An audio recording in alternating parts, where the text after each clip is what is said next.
Hi there, and welcome to my world. My name is Mariska Wildenberg. Actually, it's not my world because this is not the place where I live. I'm here just for training in Cutback for 2 weeks before heading off to the snow for snow kiting competitions in Italy and in Norway. So yeah, I'm a kite surfer and usually I live in the Netherlands. Maybe I have to call myself a bit of a kite spoiler now after the year of 2019. But I do like all disciplines, freestyle, wave, big air, or anything new that's coming up, and yeah, I like to try everything. Yeah, I grew up with lots of sports around. I've always been driven to reach new goals because that's what makes it fun.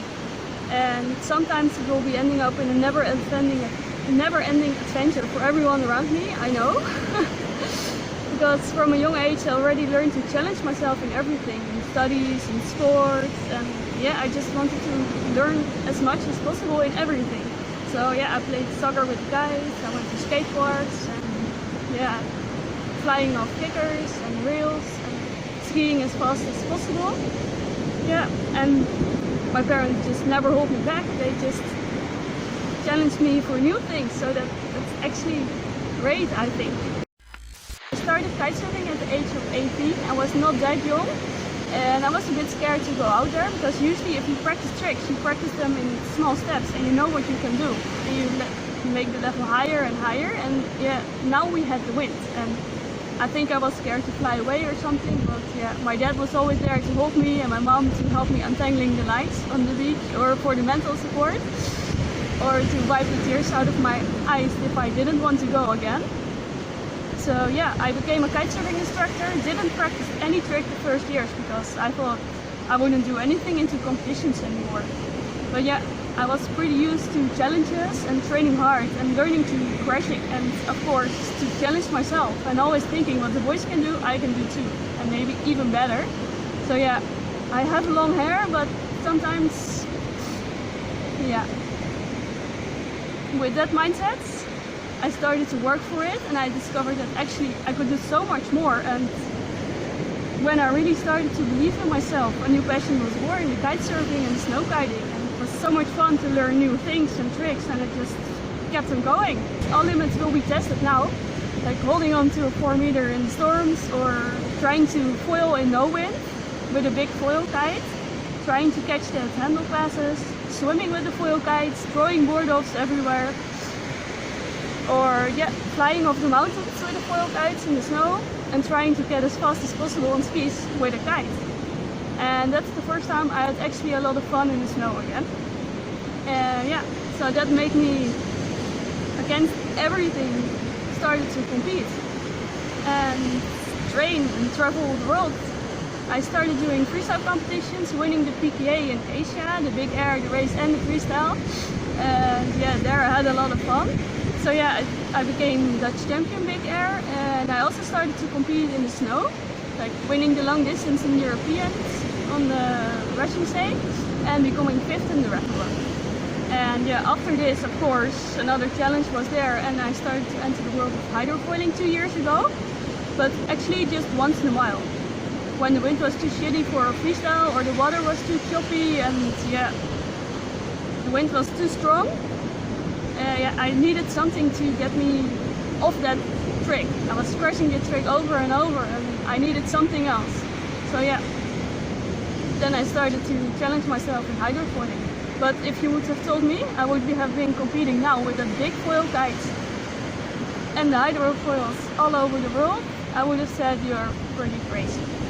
Because I hated every part of it. To assemble it, to bring it everywhere. It was like a lot of equipment and a lot of lines and a lot of hassle to just for one session. So yeah, I really hated every part of it. And I think the most of it, I hated the swimming part and to dry it. And, it's so many details and I really hate that. Yeah, that story of hydrofoiling continued last year. Yeah, that year I was struggling a lot with the question what's it gonna be. Because I do like to compete in freestyle, but I like the big air, and I also had some feeling maybe I would like the hydrofoiling. And yeah, I just didn't know, and everybody was telling me different things. And yeah, in the beginning I wasn't sure, am I going to like this? Will someone believe in me? am I going to get the registered equipment, because that's not so easy, and it's just another world on freestyle. And there are so many details, and since I know I don't like details, but I like going fast and I like new challenges. And they made this discipline Olympic for 2024.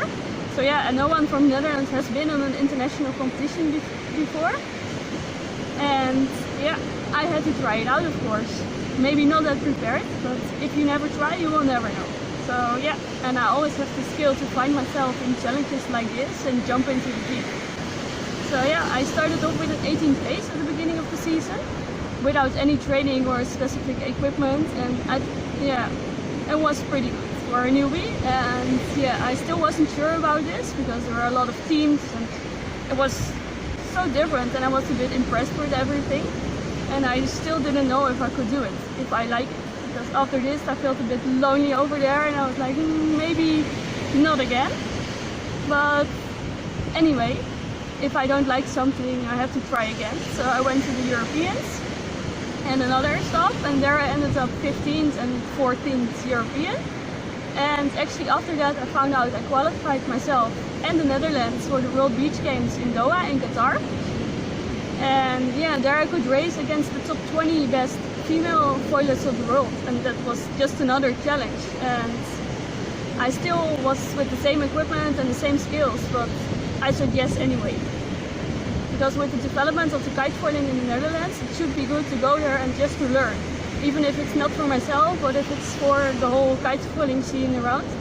So yeah, and I even could go there with a coach. That was great, because usually we're always going alone. Training alone, competing alone. Yeah, it was super cool to attend there, and I made it all the way to the semi-finals, and yeah, I found out foiling is so much more, and I learned a lot at the end. I still have to learn and adjust a lot, I know, but I learned so much. And yeah, ending up 14th made me accomplish my secret goal of being in the top 15 this year.